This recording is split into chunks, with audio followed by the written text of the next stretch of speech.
Somewhere in the Atlantic, a naval warship is on a special mission to transport a brand new fleet of 21st century aircraft across the globe, to go to war for the first time.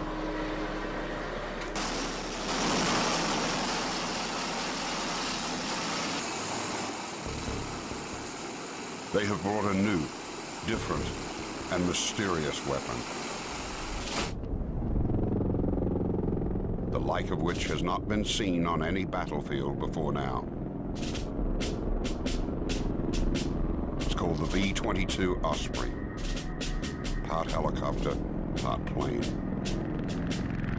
They are headed for Al-Assad, Iraq. Transition across the borders of the landing at Skid Row via pilots on wrist, winds 2804.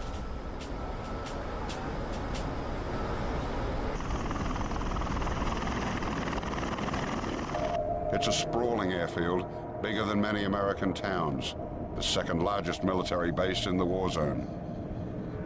Al-Assad is known most recently as the hot spot of Iraq. The area has seen some of the most brutal combat of the war against Saddam Hussein and Al-Qaeda.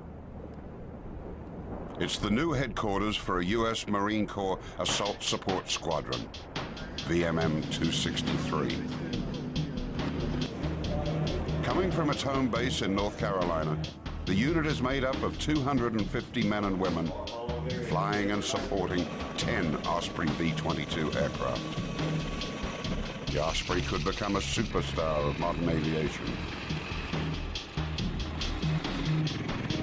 It's able to take off and land like a helicopter in the roughest terrain, fly at the speed of a plane, and climb to more than 25,000 feet, refuel in midair, and fly vast distances. Lieutenant Colonel Paul Joseph Rock, Jr. is the commander of the squadron. The Osprey's arrival here is a personal milestone. He has been a Marine Corps pilot since 1990 and remembers a time when the Osprey was little more than a dream. And for a long time, the V-22 was probably categorized as an urban myth. It was out there somewhere, somebody was working on it. You knew somebody who had seen one once. Seeing it was like seeing Elvis or Bigfoot. Rock started as a test pilot for the Osprey in 1997 and has been flying it ever since. He thinks the Osprey is made to order for the war in Iraq. From the standpoint of taking it to the bad guy, you got a lot more options. On her second deployment to Iraq, Captain Elizabeth Akaraba first flew helicopters in combat in 2004 and understands the challenges of the battlefront. I think the V-22 has fit into just about any and every mission that's out here. This is an aircraft, could take off vertically, fly 8 hours, and land pretty much anywhere. You don't need a 10,000-foot runway or whatever. If you need to land in the middle of a soccer stadium, or you need to land within the confines of an embassy compound, or you need to land right outside some bad guy's house because you're doing a hit where the grunts are going to go get them.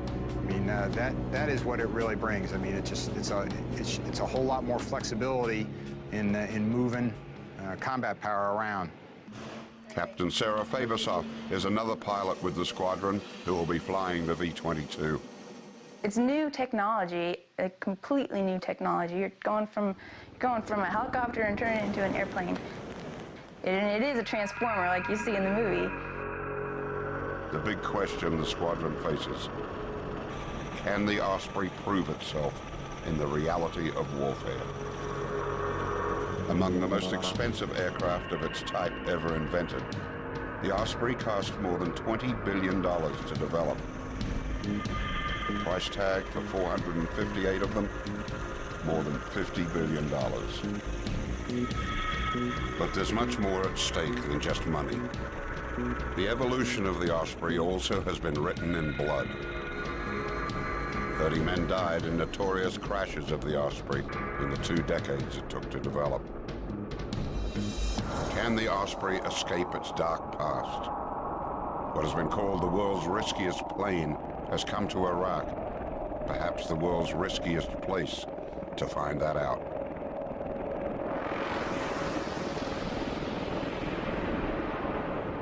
When you're trying to advance, when you're trying to do something revolutionary and bring a tremendous capability like that, it's not without pitfalls and risks. Yeah, this is an aircraft that's had an extended developmental history, and it is a revolutionary technology, and it's different, and it scares people. The squadron's assistant operations officer, Major Wes Spade, is on his second tour in Iraq. The Ospreys have been at the Al-Assad base for 4 weeks, and Spade is coordinating plans to take infantry troops into combat.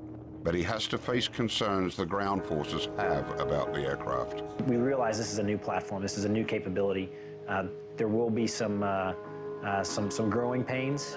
There will be some anxieties. The nacelles will always be there, right? So, we want to make everyone aware of the capability, but we're not, certainly don't want to force it on anyone. So Spade must tackle things one step at a time. We wanted to get daily operations in and around, our base and the airfield. That was our first priority. And the best way to do that is just provide general support to Marines, sailors, soldiers. Basic logistics movement, movement of personnel and gear from one forward operating base to another. Airfields in and around from our home base at Al-Assad all the way to the furthest reaches of Iraq out to the west, and then into areas like Baghdad. Certainly we've shown to be very capable of doing that. But despite these achievements, there is still a reluctance to actually send the Osprey on a tactical mission. It's just that we don't have our established role yet. We knew coming in, we could think we're going to do certain things, and we prepared to do certain things, but you never really know what exactly you're going to do until people start asking you to use it. The job is find out, because you support the infantry, the ground combat element, what do they want? How do you get them what they want? The most difficult thing about being an Osprey pilot or in the Osprey community is having to reestablish ourselves, to fight just to be accepted as a part of the team is very difficult. We want to help the mission, we want to save lives, we want to fight the good fight, but we have to get through the established norms. We have to help people see us as not outside the paradigm, but perhaps a better portion of a new paradigm. The commanders and pilots know they have a great opportunity here to prove the Osprey and its capabilities. But they also know that the stakes are high. A failure now could doom the aircraft's future.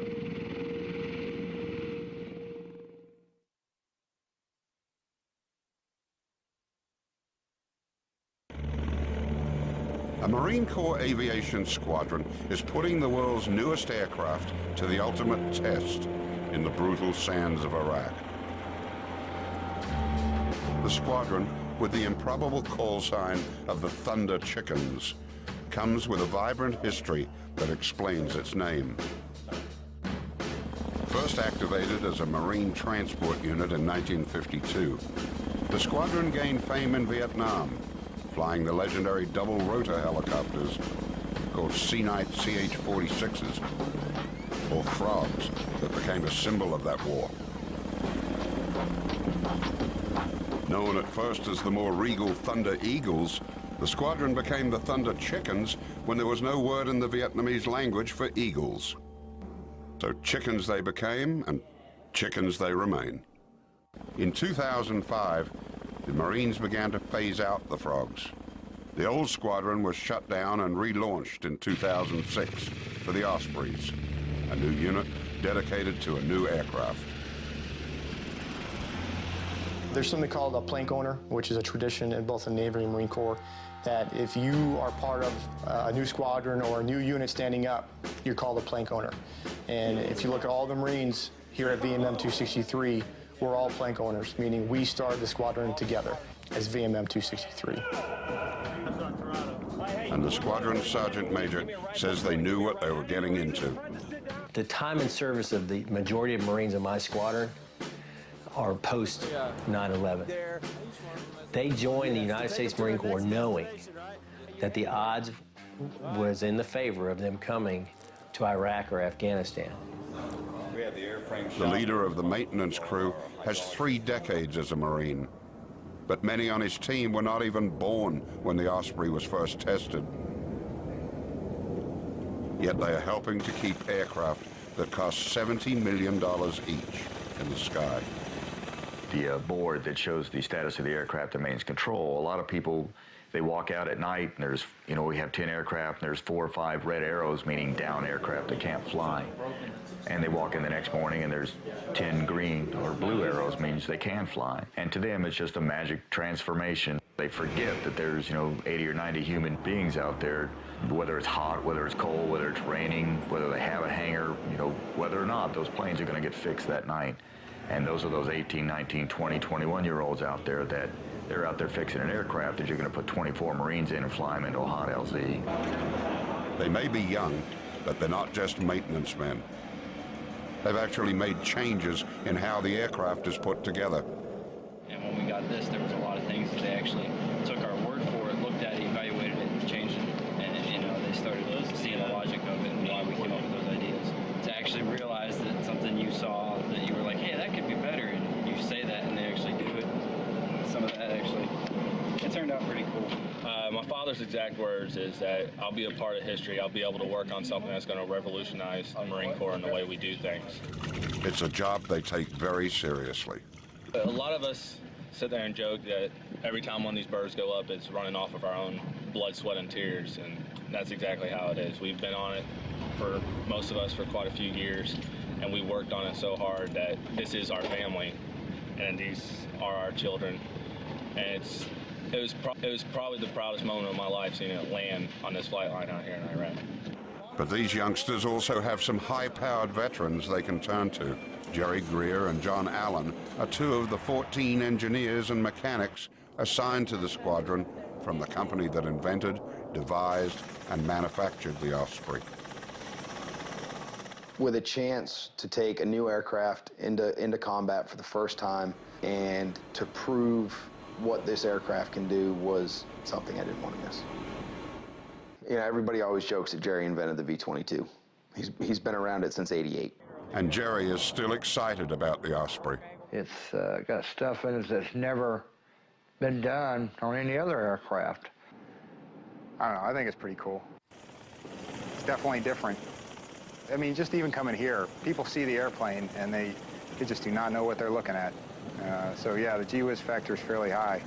By design, the Osprey lives up to its reputation as both a helicopter and a plane. What are rotors on takeoff become airplane props in the air. Basically, is it an airplane, is it a helicopter? It is both and neither. In fact, the Osprey has incorporated some of the best attributes of both helicopters and fixed-wing aircraft. Its greatest strength is speed, which is more like an airplane's than a helicopter's. While the world's fastest helicopter has reached a speed of 249 miles per hour, the Osprey can top it at 360 miles per hour, with a cruising speed of 317. Like a first-class race car, the Osprey's horsepower is awesome. Each of its 2 engines puts out 6,100 horsepower, almost double the power of most helicopters. Another advantage, the Osprey can fly more than 1,000 miles without refueling. In combat, that means the Osprey can safely fly a radius of 430 miles from its base. For the commanding general of Al-Assad, that puts his entire region within reach. It opens greater options for you from, say, Al-Assad and cover the entire battle space in 30 minutes. The Osprey can reach heights unimagined in the best helicopters, up to 26,000 feet. And it can get to that ceiling at almost 12 meters per second. The Osprey's speed and altitude make it a difficult, elusive target, with flares that increase its survivability against heat-seeking missiles. It's also manufactured with carbon fiber, a futuristic, high-tech layered material that is as strong as steel and able to absorb ballistic damage and limit its spread from the point of impact. For self-defense, the Osprey is outfitted with one weapon, a .30 machine gun mounted on the plane's loading ramp, which faces backwards. Plans are in the works to add a forward-facing 3-barrel Gatling gun in the near future.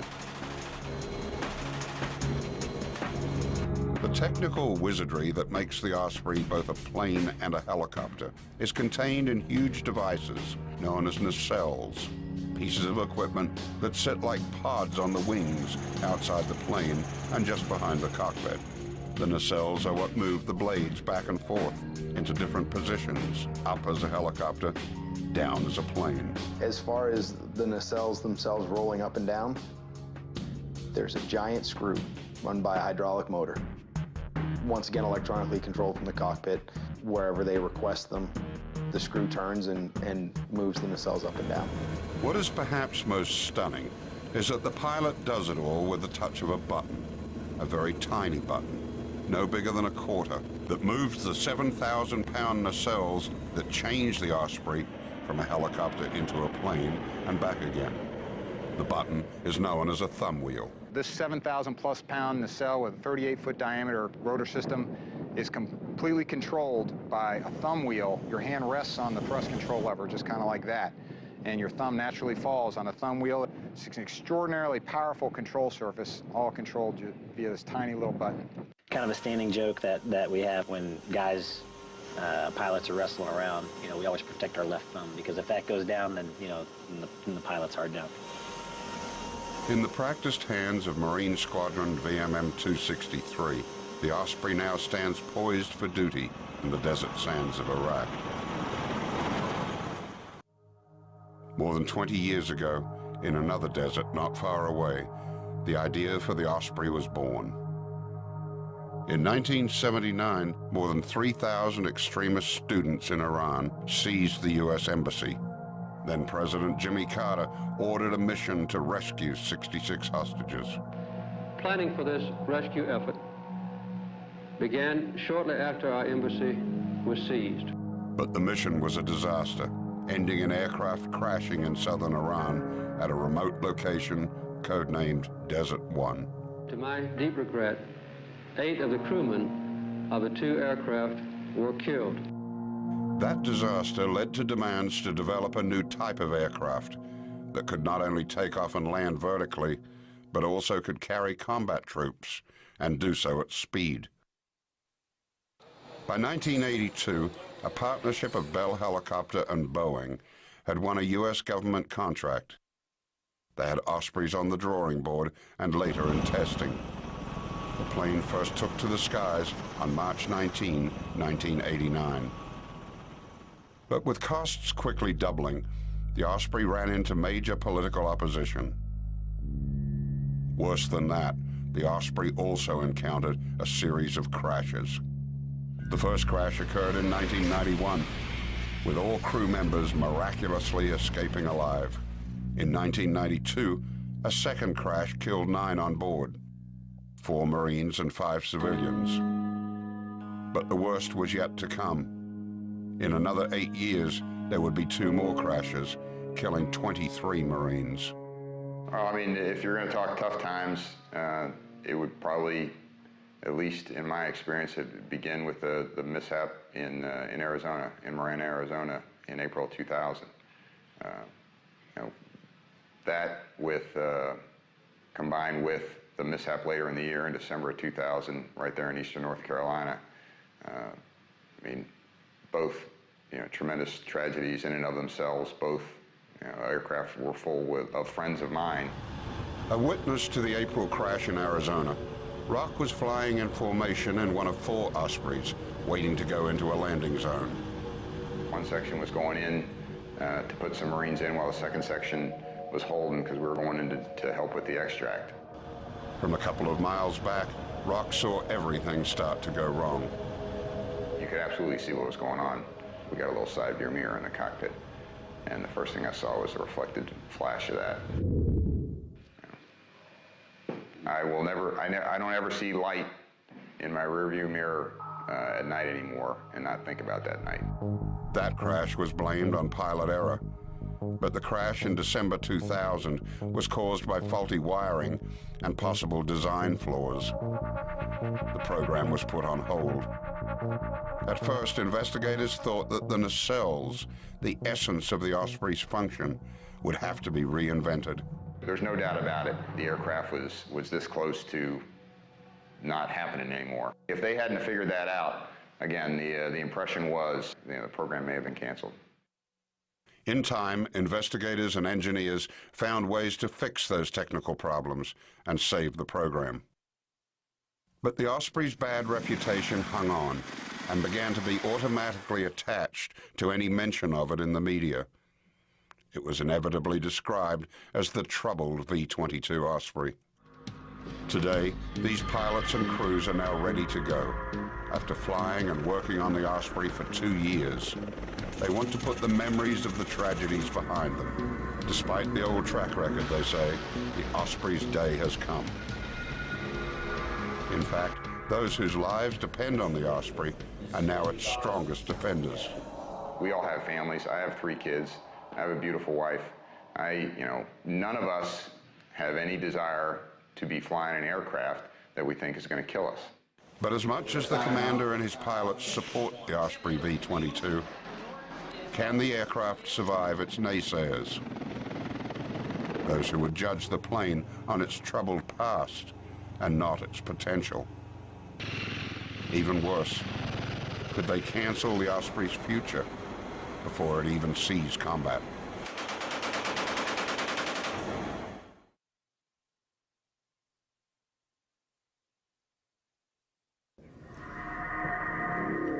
Finally, 2 months after the V-22 Osprey arrive in Iraq, the revolutionary but controversial aircraft is assigned to carry troops into combat.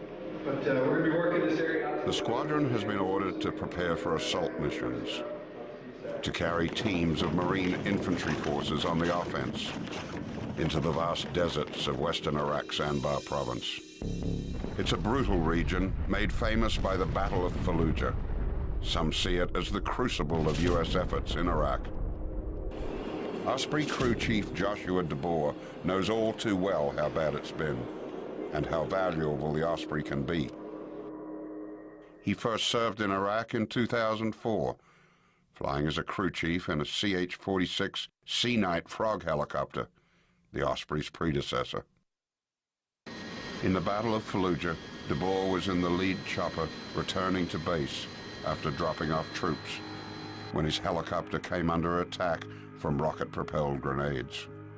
Just south of Fallujah there, we took RPG fire, and one of the RPGs hit us. It took out one engine, our electrical power, and our hydraulic power all in one shot. So we didn't have a lot to work with, needless to say. DeBoer and another Marine were in the back of the Frog. Flying at about 100 feet off the ground, the pilots decided to try to make it back on one engine. But then fire broke out in the back of the helicopter.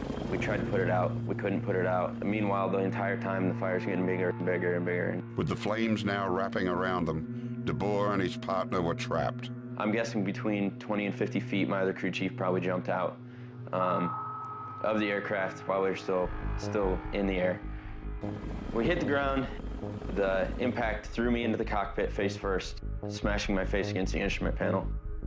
The helicopter crashed and burned. Amazingly, everyone on board escaped alive, although several with serious injuries, including DeBoer. 30% of my body with second-degree burns and lacerations to my face. You could actually see my skull in a couple of spots. It was kind of cool. His trip to hell and back taught him one big lesson, that it is better to fly high and fast, as in the Osprey, and stay far away from ground fire. I feel safer flying faster and higher in this aircraft than I do at 200 feet and half the speed is what we do now. I do not fear for my life anytime I fly, so. As they prepare for their new missions, the pilots and crew chiefs gather in their ready rooms, top-secret, high-tech centers lined with maps of the region and equipped with sophisticated computer programs.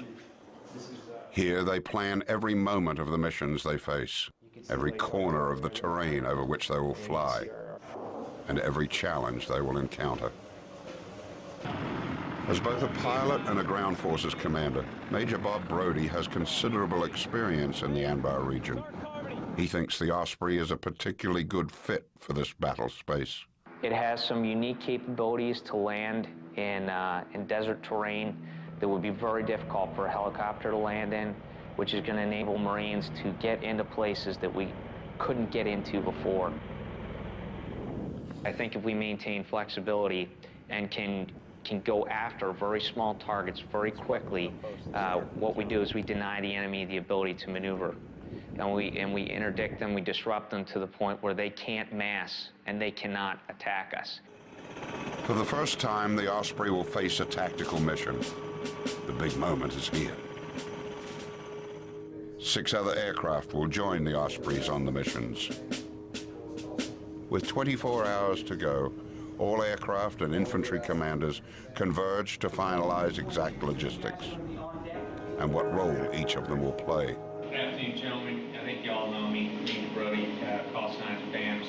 Here's obviously from our planning preparation for this thing is that this is a very complex mission in comparison to what we're used to be doing. So I think that it's going to require that everyone's on their A game for tomorrow, above and beyond what we're used to. There are still plenty of ground commanders who remain skeptical and worry about putting their troops aboard such a controversial aircraft. One of their major concerns, the Ospreys lack the ability to auto-rotate, an emergency maneuver executed by helicopter pilots if their engines fail. In auto-rotation, a pilot uses downdraft to get the rotors spinning as fast as possible to regain control of an aircraft and soften a crash landing. Because of its different design, the Osprey can't do this maneuver. But the team is confident they don't need auto-rotation. With its awesome horsepower, the Osprey can fly on one of its 2 engines in an emergency. And the chances of having 2 engines stop working at the same time are minuscule. I can't imagine both engines, receiving battle damage at the same time. If both engines are shot up, you probably have other issues, and auto-rotation is probably the last thing you're going to have to think about. But there are other problems. In part because of its speed, one of the real challenges will be how to fly the Osprey at safe distances from other aircraft. Deconfliction, or keeping space between all the aircraft on the missions to avoid collisions, is an object of concern. Deconfliction and working and operating around other aircraft, it's a serious business. It's honestly a meeting of the minds. It's a roundtable discussion, figuring out where assets need to be, and that is the next step. You can deconflict by altitude, by time, or by lateral, just by slapping a boundary down. Hey, you own this side, I own that side. This aerial ballet, and which is what it's going to work out to be tomorrow. And I know we'll do well, but just remember that the reason we're out there is to interdict, disrupt, and conduct, scouting and screening. And I think we're going to learn a lot tomorrow out there. The moment of truth is fast approaching. Tensions are high. It has taken decades to get to this point, but the squadron knows the morning will come quickly.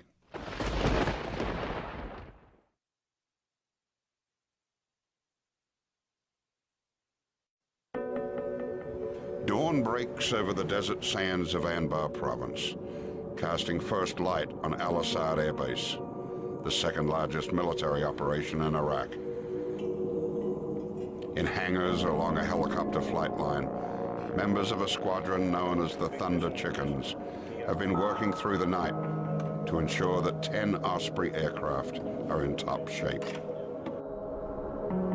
After decades of development, years of testing and training, after 2 months of preparation, the day of reckoning has arrived. This is the day that Osprey pilots and crews will, for the first time, take to the skies to fly ground forces on a combat mission. I don't know if you call it nervousness or just anxiousness, but yeah, there's always a little bit of butterflies before each mission. Boarding one of the Ospreys, Major Bob Brody, a veteran pilot and a ground forces commander, introduces the grunts to the aircraft. Most of them are seeing it up close for the first time. I've got a very important question. Send it. Where are the armrests? And is there an in-flight manual? Right here. Those of you that have not ridden on this aircraft, it is a sporty ride, and it's much different than on the 53. 53 kind of comes down. When it goes forward, it kind of leans forward.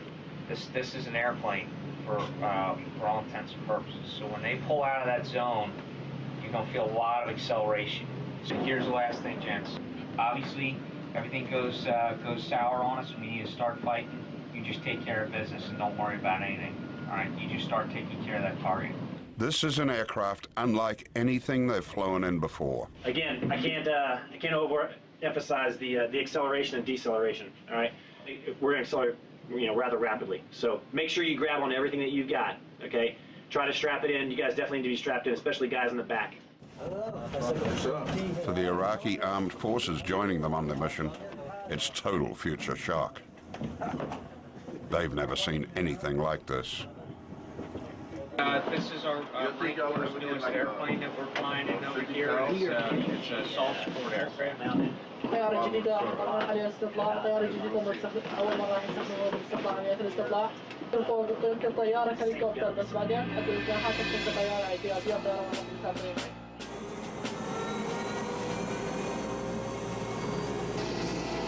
Their first missions will take 2 days of flying.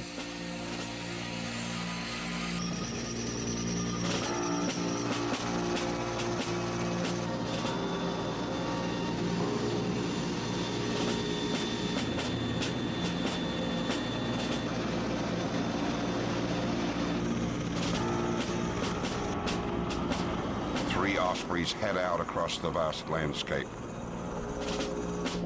joined by a Huey attack helicopter and a Super Cobra gunship. Their destination is 34 miles to the northeast, an area code named RSA. On day one, their target is a village, codenamed Buccaneers. Intelligence reports have determined it is a regular rest stop for insurgents infiltrating Iraq to bolster enemy forces. The Marines need to cut them off at the pass. The Ospreys are flying more than 40 Marines into the village so they can make contact with leaders of the local community and demonstrate a show of strength. They plan to go door to door in search of suspects. But first, they must get there safely. Armed with Hellfire missiles, rockets, and heavy-duty machine guns, the Huey and the Cobra carry the firepower to act as escorts for the mission. As they head to their first destination, the Ospreys fly high to stay out of range of any surface-to-air missiles or rocket launchers until the last moment. The Cobra and the Huey are the first to fly down close to the village, spotting the safest and most efficient landing zone for the Osprey to drop down and unload the troops. On board the low-flying Huey, a door gunner prepares a smoke flare signal, tossing it out of his helicopter to mark the best location for the Ospreys to land. In moments, the Ospreys swoop down, descending first in plane mode. Then rotating their nacelles, the equipment that changes them from planes into helicopters, they make the final descent. As they land, the environment fights back. Like any helicopter landing in this desert, the Osprey's giant blades stir up a blizzard of flying sand and dust. It is the type of situation that can turn deadly. It can blind or disorient pilots and the crews guiding them down. But the Osprey has a sophisticated computerized control system that comes to the rescue. For the hover couple, the system links with an onboard global positioning system, or GPS, to automatically read the plane's position and height and help land the aircraft for the pilot. Once safely on the ground, the Osprey pilots have another technical advantage. Thick sand wraps around them and threatens to blind the ground troops as they disembark. The pilots engage the nacelles to blow away the sandstorm. Once it's clear, the Marines' infantry forces hit the ground quickly, fanning out around the village.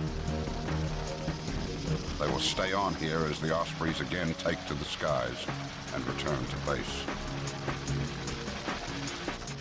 Security in Anbar province has improved enormously since the first Marines arrived here in 2004, but the enemy is still a serious threat in this region. Sending the squadron on these missions, the commanding general of Al-Assad is determined to turn the tables. There's still an active enemy out there, but we maintain a high operational tempo in support of all the actions here in order to keep continuous pressure on it. We want Al-Anbar to be a dangerous place for a foreign fighter or for an insurgent. Trying to cover this vast region by ground alone would be impossible. Distances the Osprey can cover in minutes could take hours. And here, the Osprey also outstrips helicopters. The Osprey's strengths, speeds of more than 300 miles an hour and range of more than 1,000 miles without refueling, come into play. It may fly at the speed of a plane, yet it can land at locations no plane can approach. Day 2 of their first ground combat missions begins. They're flying more than 40 infantry troops to the far west of the war zone to scour the border of Iraq and Syria. This is notorious territory. It has been a well-known route for smugglers and bandits for centuries. Today, insurgents are coming this way. This operation includes a small armada of aircraft. Their targets are a multitude of hiding places, visible only from above. Distant side roads, ravines, wadis or dried up riverbeds, and even small caves. Huey and Cobra pilots flying escort lead the search. The Ospreys stay high until a Cobra pilot spots a cave they've been seeking. Intelligence reports have indicated this could be a storage location for a cache of weapons and explosives being smuggled across the country.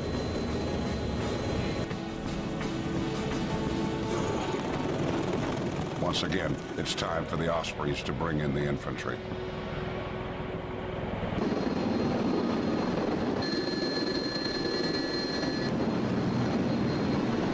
Once again, the troops hit the ground. The Ospreys wait while the infantry forces close in on the cave. But it's a dry hole. If it has been used as a weapons storage facility, it's now been emptied. Frustrated, the infantry forces return to the Ospreys that again take to the air to continue the search. With so many aircraft, the challenges that the mission commanders and pilots studied so closely in their planning are always present. The question of deconfliction, avoiding crashing into each other like the planes in the tragic mission into Iran a quarter of a century ago. Out here, it's no longer history, it's the real thing. Throughout the day, they fly up and down the border, smoothly integrating with other aircraft. As they return to base, it's been 2 days of combat operations. And it's been a long 2 days. For the pilots, it's been tough flying. For the crews, it's been an exhausting mission. They have faced several tough tests. But the men, women, and the aircraft have met them all. Despite coming up empty-handed against the unseen enemy, despite the hardships, it's been a smooth operation. The Ospreys have proved they are ready for combat. They can get troops where they need to go. They can do it in the toughest environment. And all along, the Osprey's technology has proved vitally important. The aircraft that some claimed could be a disaster in a war zone like Iraq, simply performing smoothly and without incident, has become a benchmark of success. These Ospreys have risen to the challenge, proving that their attributes far outweigh their past failures, most of which are now more than a decade old. The men and women of the squadron feel good about what they have done. but they will soon get a report card from their ultimate authority, in person.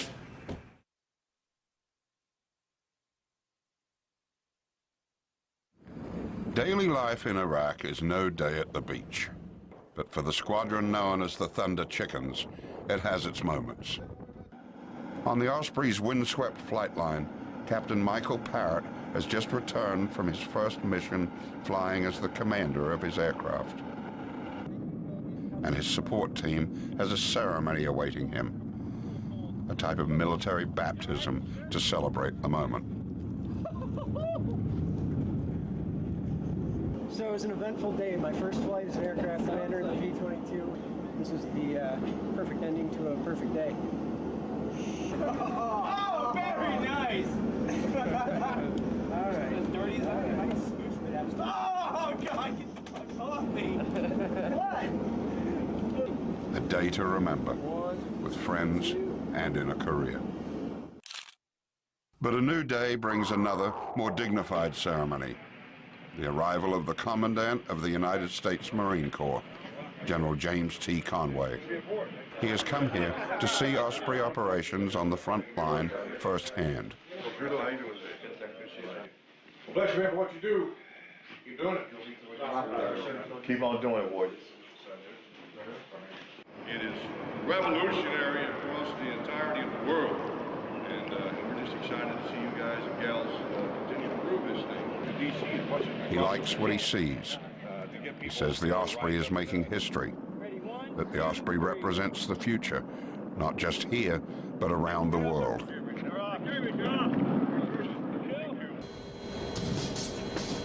While the aircraft's introduction to the battle zone has been incremental, its advocates say its future is unlimited. It is a superior aircraft that is going to support Marine Corps aviations and take us to places that we don't even know about yet, I don't think. I won't tell you this is the future of the Marine Corps, but the concept, to me, is the future of all aviation. While this feels familiar because some of us have been to Iraq before, all new experiences and all new mission planning. Everything is somewhat new. It has an old flavor and feel to it, but it's all new. That's what these pilots hope for, a new day and a new chance for an aircraft they say deserves both. There's definitely an evolution that the aircraft is going to have to go through in order to be used to its full potential. You know, it's all about just trying to find out how to leverage the capabilities that each one can bring to best effect. Carry more, go faster, go farther. Those are all kind of raw capabilities. You only find out what the aircraft can do when it's stretched by people asking it to do things. I think we're doing the job, and people, as they get more comfortable with us, as they get more interaction with us, as we get integrated, they're falling in love with the airframe.